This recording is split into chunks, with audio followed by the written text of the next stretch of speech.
Hi, I'm Chef Garrett. I'm going to show you a few ways to slice. One will be a forward cutting motion, and the other is going to be the rocking motion. I'll start with a zucchini. So I'll take the zucchini and trim off the stem end and the blossom end. And then I'll cut the zucchini lengthwise in half. Now I have a cut side that I can put right down on my cutting board so it's nice and stable. And I'm going to slice this zucchini on a bias, which means just kind of at an angle across the zucchini.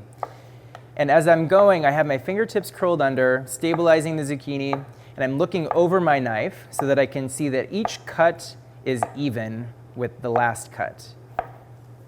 Now I'll prep my cucumber for slicing. I like to take my vegetable peeler and stripe the cucumber. So I make one peel, leave a section, make another peel, and I alternate this all the way around the cucumber.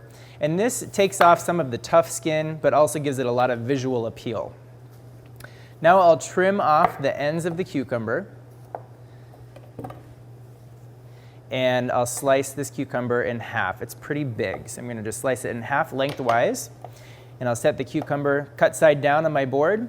And again, I'm going to cut this on a bias, which means diagonally across the cucumber, and I'm cutting down and forward as I make each slice.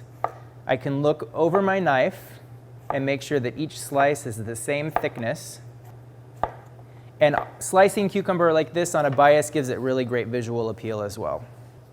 Now I'm going to demonstrate the rocking motion for slicing green onion. So what I do is hold the green onion together as a bunch with my fingertips curled under, my knuckles sticking out, and I'm going to use a rocking motion like this. So I'm cutting down and forward at the same time, but the tip of my blade never comes off the board.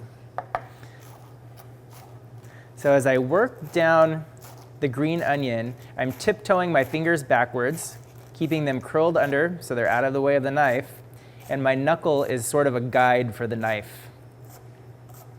Again, the rocking motion is down and forward at the same time.